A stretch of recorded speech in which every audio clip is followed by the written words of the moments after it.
looking at this foot, we got very nice sole depth.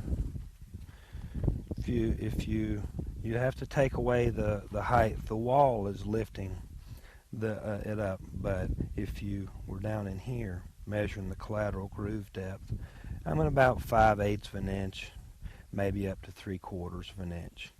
But I'm trusting that this is adequate sole depth, because remember, I'm going to switch over once I build some sole and see how that flows all the way out to the white line in every direction. And it doesn't go flat. When you see it start to flow out and then you got a big flat spot in the outer periphery, then you know that you could still build more sole out there. So again, I'm using the collateral grooves in conjunction with the shape of the sole to read this sole depth. Now, a little bit of excess exfoliating material on the frog, but most of this frog is calloused into a beautiful, hard, thick situation. We're going to be careful not to thin that. So I'll come right here. I'm going to be careful to preserve the tissue. Most farriers will just take a very deep cut down the frog. It's actually quicker than what I do here, but I like to preserve as much of the callus material as I can. The only thing I'm going to take away is little flaps that could harbor infection down in these grooves. So we got a little bit of a flap forming there and there. This is optional. If this was wetter conditions, I would probably cut this frog right there and take that flap off there. But since we're in a fairly clean environment, there's not a lot of infection down in there, I'm going to opt to just leave those there. If I was trimming this off, I would just follow the body of this frog and just take just that flap off right there. But I think I'm going to opt to leave that there for today. So that's really all the trimming I want to do to this frog. Next, I'm going to look at my heel height. Now, right now, my heels are sitting about 1/4 of an inch above the sole plane. This one may be a little bit higher based on the sole plane. If I sight it from hairline to heel, it's also confirming that this one's a little bit higher. Next thing I'll do, this is sort of the tiebreaker, is I'll measure my collateral groove depth. We're at about 3/4 of an inch there. And we are, in fact, a little bit shallower right there if I measure that depth. Okay, it's a bit less. So all three of my guidelines that I go by are telling me that this heel is a little bit longer. If you'll give me a camera view over my shoulder. So when I get done, I will have taken this heel down about 1/8 of an inch more than I take that heel. The way this horse moves, these are growing at the same rate, but it wears this one more. And you'll see most horses they'll have one heel that they'll wear slightly more than the other. We have very nice digital cushion development in this horse. Good stability of the foot, suggesting good lateral cartilage development. This foot is flexible under the horse's weight, but I can just barely flex it in my hands. Heel height. Since I have this strength, I'm not going to really worry about leaving the heel taller, but I'm going to take the heel and the rest of the wall down until it's 1/8 of an inch longer than the sole plate.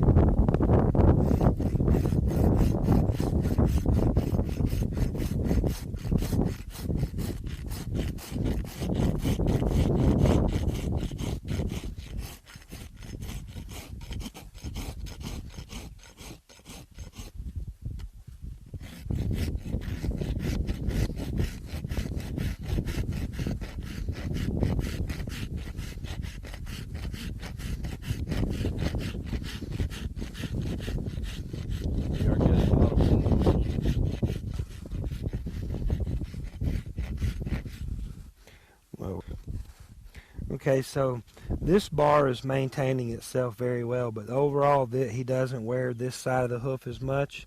This has gotten a bit longer. I can just take this bar, and it's sort of exfoliating there anyway. But I'm just going to knock it down until it is just above that sole plane as well. So that's it. I've basically lowered this wall down until it's 1/8 of an inch above the sole plane everywhere. Ended up with this heel down in balance with the other. So now it's time to go straight to my Mustang roll.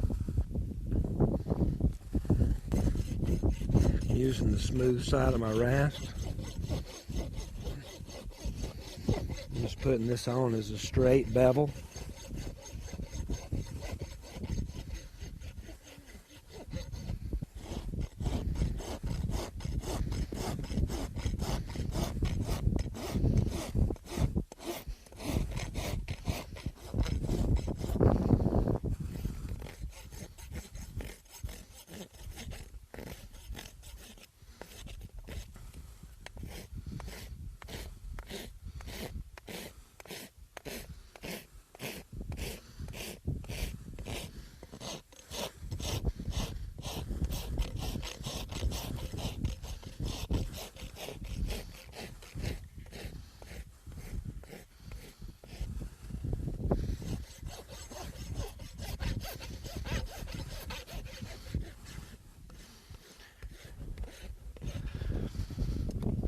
So when we complete that Mustang roll, we've still left our same height.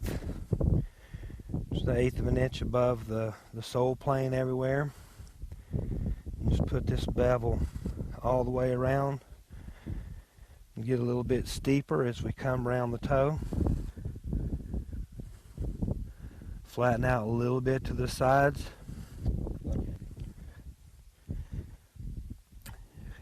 And that roll is right for most terrains, rocks, dirt. The only thing that I'll really vary from that a lot is a horse that lives on a hard, flat surface. Instead of being like this, I'll be much flatter with that roll on horses that are worked on asphalt or live on icy paddocks or hard pack.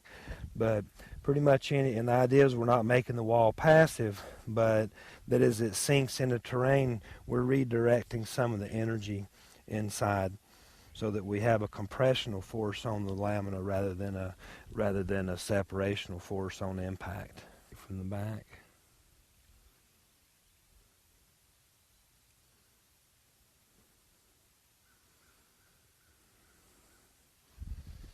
All right, smooth side of my rasp. And just make this the same width all the way around. I like to leave at least 1/4 of an inch of the surface of that bevel. But when it gets thicker than that, I'll tend to rasp it down with a vertical cut.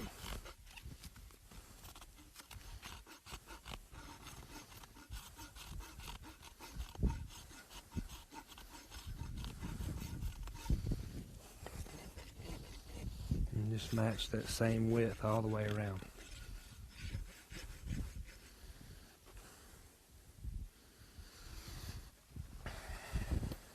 This bit of exfoliating material on the sole is great. A lot of people will make horses sore by trying to over beautify the sole and the frog. I'll take a little spot off right there. And see right there's my live sole plane. That's just starting to show. There's about 1/8 of an inch of exfoliating material. If you clean that off, you'll cause sensitivity in your horses, and then you'll trigger extra growth. It's just a great idea to leave that exfoliating material on there. And the same goes with the frog. Okay, roll. Okay, now looking at this from the front, you see this little bit of separation that we still have towards the bottom. We'll just smooth that out. Also, little micro fissures can form right around the bottom. So I like to do a light rasping in the lower third or 1/4 of the wall, And so we'll go ahead and just bring the foot forward. And just using the smooth side of the rasp here.